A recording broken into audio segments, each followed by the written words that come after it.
This is my bonus episode for you to help launch spooky season on Third Eyesight on my day trip to Salem, Massachusetts. Salem is most well known for its Salem witch trials in the late 17th century.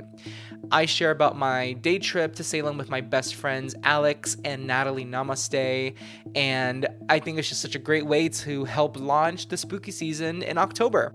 So let's hear about my day trip on Third Eyesight. My name is Juan Francisco, and I'm a psychic medium and tarot card reader.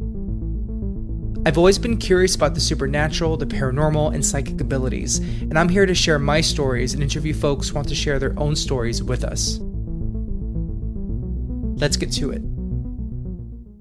So, as promised, I am releasing a bonus episode on my day trip visit to Salem, Massachusetts, here in the United States. Now, the promise was made to folks in my Instagram broadcast channel. I had asked them, which spooky season episode do you want to hear first? And I had a list of different episodes that they could choose from that I was already planning to do.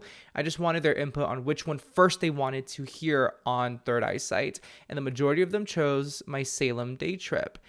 However, the first Wednesday in October, which was when I wanted the first spooky season episode to come out, was going to be 2 days before my actual Salem visit. So I would not have already visited Salem by the time I wanted to record the Salem episode.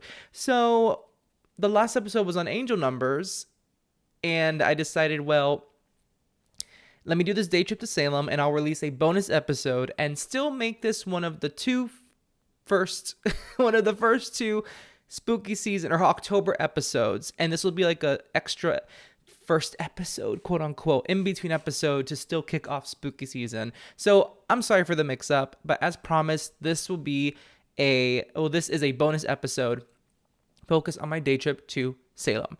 So for those of you who are not based in the United States, Salem, Massachusetts is, the city of Salem is in the state of Massachusetts here in the United States, in the northeastern part of the country, specifically the New England part of the country. And the Salem witch trials are what really made this town buzz in history, in U.S. history. So I'm going to read a short excerpt from Smithsonian magazine from an article from 2007 by Jess Blumberg. The Salem witch trials occurred in colonial Massachusetts between early 1692 and mid-1693. More than 200 people were accused of practicing witchcraft, I'm going to paraphrase, so-called the devil's magic. That's what they call it in this article. And 20 were executed.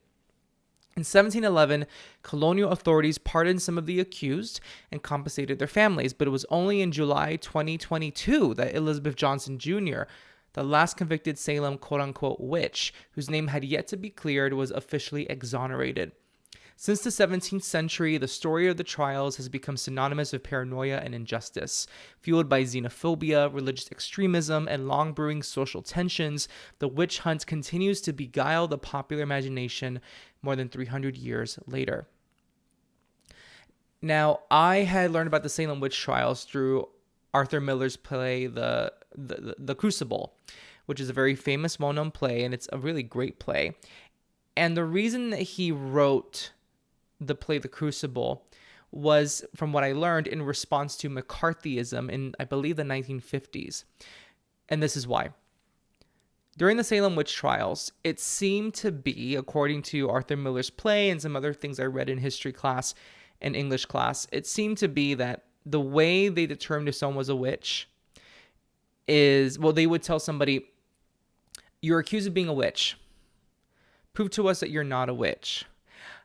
So it was more like guilty until proven innocent.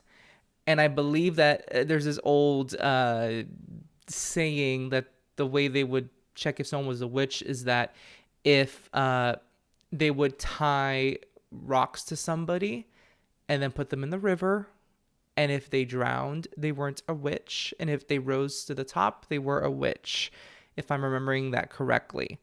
Now, you put rocks around anybody and put them in a river, and they're going to unfortunately drown. So what a terrible way to test someone was a witch. And if they were to drown, they're like, oh, I guess they were not a witch. Oops. Like, horrible, awful. And so it felt like no matter what you did to prove that you were not a witch, to try to prove that you were not a witch, you were not listened to, because the accusations were listened to way more than your reasonings for saying you're not a witch. So the crucible addresses that tension and that conflict, that injustice in the way the trials were run. And during the McCarthy era, people were being accused in the United States of being part of the Communist Party or being aligned with communists abroad. And it was the same energy of, if you were accused of communism, you were immediately put on like a red list, like you were put on a list of people that, to be a list of, like a warning list, or a list of folks who were going to be barred from or under the watchful eye of the government. Like Lucille Ball, Des Yarnez were one of those. Some other Hollywood folks were put on that list. And it didn't matter how much you tried to say that you were not a communist or that you weren't aligned with it. If you were accused of it, you were under suspicion. And it was, I think he was a senator. Senator McCarthy was well known for really fueling that energy in the 1950s, which is why it's been called McCarthyism. So that's why Arthur Miller wrote his play The Crucible about the Salem witch trials and released it during that era as commentary on what was going on in the 1950s with McCarthyism. Very interesting, at least to me it is. And so that's some history about Salem, and there's so much more to Salem, Massachusetts than just the Salem witch trials, but that's the reason it is such a popular town in U.S. history. And today, they really capitalize in Salem on that history of the Salem witch trials. And I don't mean capitalize as in just take advantage of it. Like, they truly celebrate the witchy history. And now, we don't really know if these folks were witches during the Salem witch trials. They were just accused of these activities. But I guess there are some folks that do believe, yeah, there were actually witches. And it's very possible there were actual witches during that time who did their thing. But it seems like it was more of like a witch hunt for something that wasn't really happening at that time. There are many theories that I remember watching a documentary in U.S. history class in high school about the Salem witch trials. And there are theories that maybe they were all eating bread that had a certain mold in it that made them hallucinate. So when people in the town started seeing these young women hallucinate and young men hallucinate, that they were channeling the devil or Satan. And other folks believe that some people were eating some mushrooms that were hallucinogenic. And at that time, they didn't understand what was happening. The people who were seeing these folks hallucinating and just thought it was witchcraft. So there's so many theories as to why these reports of people convulsing and seeing things, why these things happen. So we don't know if there was actually witchcraft going on, or if it was something biological or something environmental that affected these people. Regardless of all that, today Salem really celebrates the witchy energy, and they really take pride in the kookiness and the witchiness of the history of the town. And so you go to Salem, Massachusetts, and there's so many witch-themed things around. There are restaurants and bars named after werewolves. One's called, I think, Briar Wolf or something like that. Some restaurant called that. The Witch's Brew this, and the Cauldron this, and so many metaphysical shops and crystal shops and sage shops and crystal and sage shops and all the above. All the above is there. And what's interesting is walking in Salem. This was yesterday that I went, so I'm recording this today, the day after. Walking around yesterday, I realized, wow, there's so many metaphysical touch points in town and so many stores. And it's almost like when you live in a place like New York City, where there are quite a few metaphysical shops, not a whole bunch, maybe at least, I think there are at least 7 or 8 in New York City proper. And you pick like your favorites among the 7 or 8. In Salem, Massachusetts, there have to be at least 10 or 12 in that town. That's what it feels like, at least.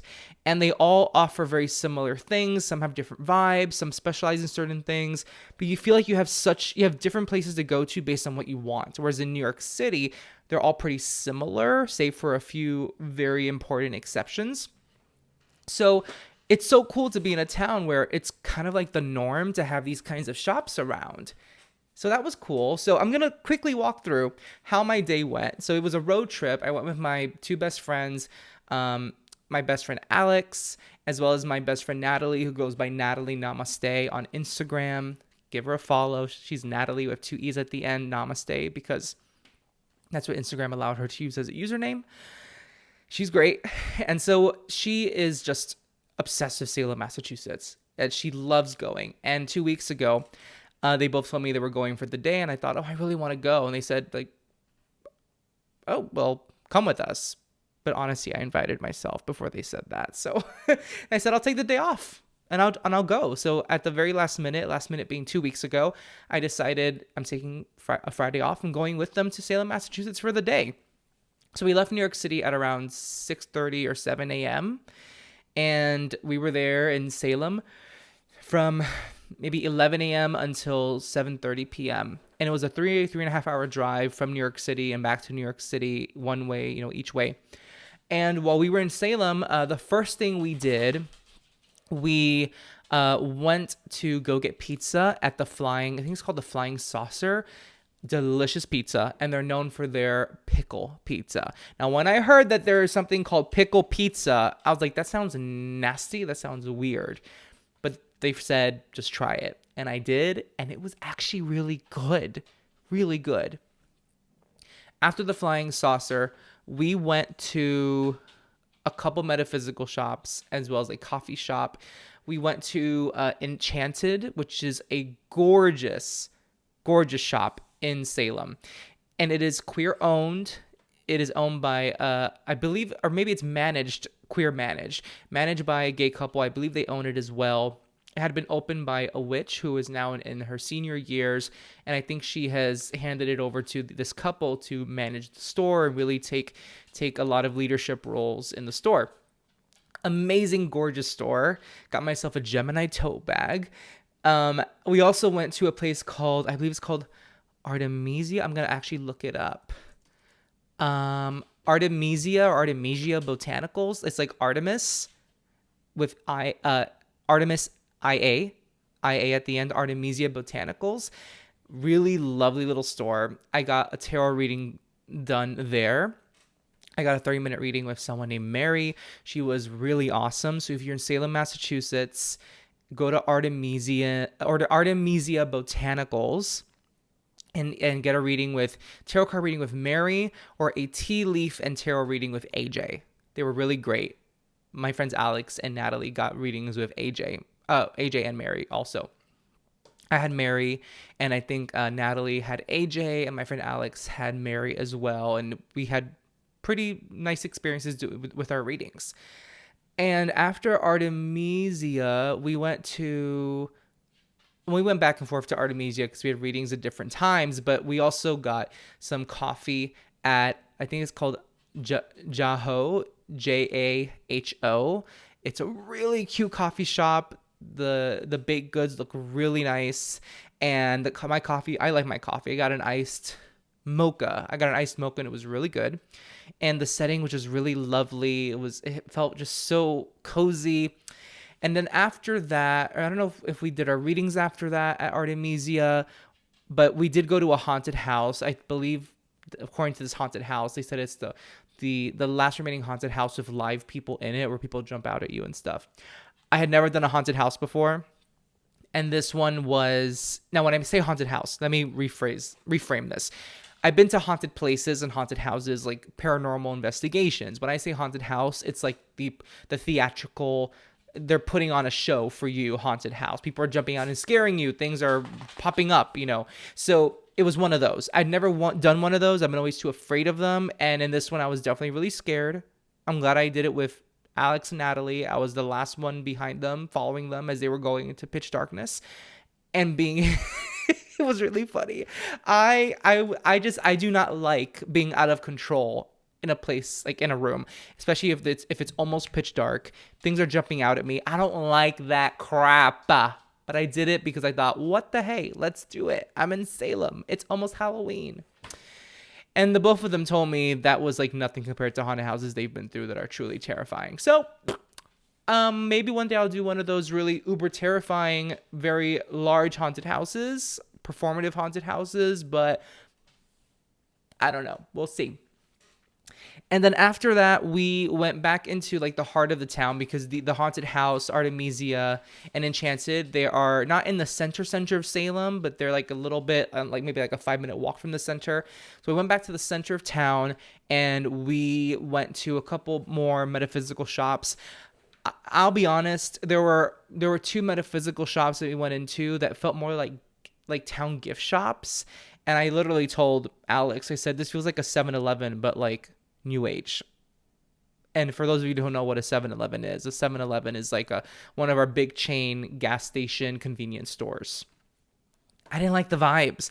And the more that I go out into the world and go to metaphysical shops, I'm starting to not like being in crystal shops where the crystals are just put in buckets for people to run their hands through. Like and then the lighting was weird. It just felt like being like in a dollar store or just like a regular convenience store with really weird fluorescent lighting and lighting, whatever. I'm being really particular, but it just felt so crowded. It felt like a souvenir or gift shop rather than like a place to respect these items that were like sage, crystals, tarot cards. It just didn't feel so respectful to me. And I did buy a few things in one shop that felt that way because I really loved the things they had there. I did buy 2 tarot card keychains, which it's not the same as a tarot deck. So the amount of respect for keychains is like whatever, right? And I did buy 2 little candle dishes, like candle saucers to put a candle on. And they're so pretty. One is has the constellations of some of the stars, and the other is like the moon in the middle with like designs. It's really cool. And I can't wait to put my little ghost candles on them for Halloween. So yeah, I went to several metaphysical shops, and I have to say, out of all the ones I visited, the ones that I really loved were number 1, Enchanted is a wonderful shop in Salem. It's just the way they put it all together, the lighting, the colors, their organization, just absolutely gorgeous. And then Artemisia is a smaller scale shop, but it's equally as pretty, and the vibe is great. Those 2 shops have incredible vibes, I have to say. And I really recommend looking into getting a reading in Salem because there's just such a concentration of psychics and intuitives there, and it's just so cool, right? It's just so cool. And that's the other thing I want to say is, being there, I felt like people are proud to fly a freak flag and proud to seem a little witchy or totally witchy. There's some queerness that is out in the open in Salem. It's just, but more than anything, it just feels like, oh, I'm not the only person who's into all this stuff. Now, of course, there's so many people who listen to this podcast, who follow me on Instagram and Facebook, etc., and TikTok. And so I know there are other people interested in mediumship and are curious about crystals and the esoteric and the metaphysical. But it just feels different when you're in person somewhere and you feel like you're surrounded by people who are really interested in this stuff. And it's like, wow, we're really not alone. Like, there are people to meet who are into all this stuff. And it's just so cool. And I think in a place like New York City, and it's interesting because Mary at Artemisia Botanicals in my reading, we talked about building community and in my reading. And we talked about New York City, and she said it really, she put it best. In New York City, you would think there'd be a tight community of whether it's a coven of witches or intuitives, whatever it is. But it seems like it's hard to find. And I told her, well, it's like there's so much there, and we're all just spread out. And it's there's an oversaturation. So it's almost like when there's so much choice and so much of it in New York City, because there's so many people in New York City, it's almost harder to find and pinpoint the people that you can vibe with. So you really have to build the community or seek it out. It's really seek it out, which is what I'm doing right now, which is an amazing thing for the reading to validate, because it did. She mentioned building community in my life, and I am through my mentor Daisy. I'm going to mention her by name now because I've tagged her on Instagram. My mentor Daisy, who has this Earth Angel crystal shop that I've been going to really often. I'm starting to build community this way through her and through the people I meet at her metaphysical shop and healing center. And so what's different about a place like Salem, Massachusetts is that it feels like a town, and it feels a little smaller, and everything's physically closer together in one area. At least in the 2 times I visited there for day trips, it just, that's what it feels like. At least I haven't been there for the long term to really know if there's more on the outskirts of Salem. But it seems like closer to the center of town, everything's so concentrated there, all these psychic intuitives and witches, and it just feels like it's easier to meet people there. So what's the last thing we did? I think we just walked around town in Salem. There are some landmarks that we didn't see this time, but like there's the witch's house, which is where some of the trials or pre-trials of the witch trials occurred there. It was the house of, I believe, either a judge or someone in politics in the colony at that time in the 1600s. And there's some other landmarks that we didn't see that I would like to see next time. There's some cemeteries I want to see, or at least one cemetery I want to see next time. But I guess this is just a whole episode, sort of like a free advertisement for Salem, Massachusetts, about Salem, Massachusetts. I was not paid to share any of this info. I just wanted to share my exciting day trip there. And I just highly recommend it if you're in the United States. It is a little bit out of the way. I'll give it that. But if you're in the United States and you're in the New York City area or in the Boston, Massachusetts area, and you're down to visit Salem, from New York City, you can drive there 3.5 hours, or you can take a train from New York City to Boston, which is like just over 4 hours. Then a smaller train system from Boston to Salem, which is an hour. If you're in Boston, easy. You just drive from Boston or take the train from Boston to Salem. It is such a wonderful town to visit if you're into all this stuff. It is a cute little town. It's aesthetically very charming. And there are a lot of older colonial buildings, and there are a lot of brick buildings. It's just such a cute town. And I can't wait to go back. I would love to one day go for 2 or 3 days to just really feel it out. And hey, this just dawned upon my brain. Maybe in the future, I'll do a mediumship show there. How cool would that be? Like a mediumship demonstration, do a live group reading there. That would be really, really cool. That just dawned upon me. We'll see. Or dawned on me. That just dawned on me. Dawned on me. Here's the English major talking great English on his podcast. So there's our bonus episode. And I'm glad I got to quickly record this and release it immediately, because the visit to Salem is fresh in my mind. And if you have any questions about Salem and want any recommendations, feel free to hit me up. DM me, send me an email. If you've been to Salem, I want to hear what you think of it and about your experiences there. There are some haunted spots in Salem. I have not visited them. One of them being the Hawthorne Hotel. I did go into the lobby to use the restroom, but that's it. But if you have any stories of your time in Salem, whether they're paranormal stories, ghost stories, or just how you enjoyed your visit there, or didn't enjoy your visit, let me know. Email or DM me. Before we go, I just want to share that I've been considering my reading schedule for my booking tool on my website, and I have decided to bring back weekend time slots for readings and a few weeknight options, because I'm thinking that for folks who don't have a lot of time during the weekdays, that a weekend time slot might be easier to book for them. And I mean, that just makes sense. So I brought back Saturdays as a day to book me for a reading. And if you have any questions about readings, also, DM or email me. And what else is going on? One more thing. And how can I forget it? I'm going to share more information on this on my Instagram and all my social media. But on Friday, October 20th, I will be live in New York City in person at Earth Angel Crystal, which is in Long Island City, in the Long Island City neighborhood of New York City. Just one stop away from Grand Central Terminal. In other words, one subway stop away from Manhattan. And it will be my debut as a medium doing live group demonstration. I did a practice demonstration almost just under a week ago, this past Tuesday, like 5 days ago.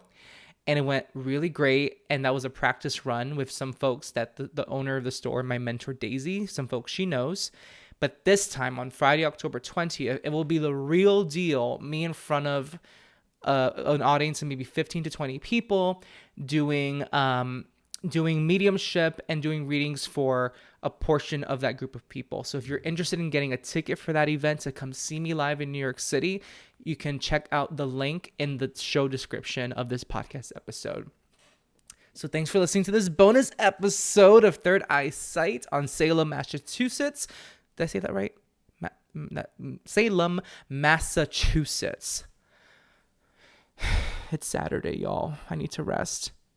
I love you all. Thank you for your support. I'll see you on the next episode.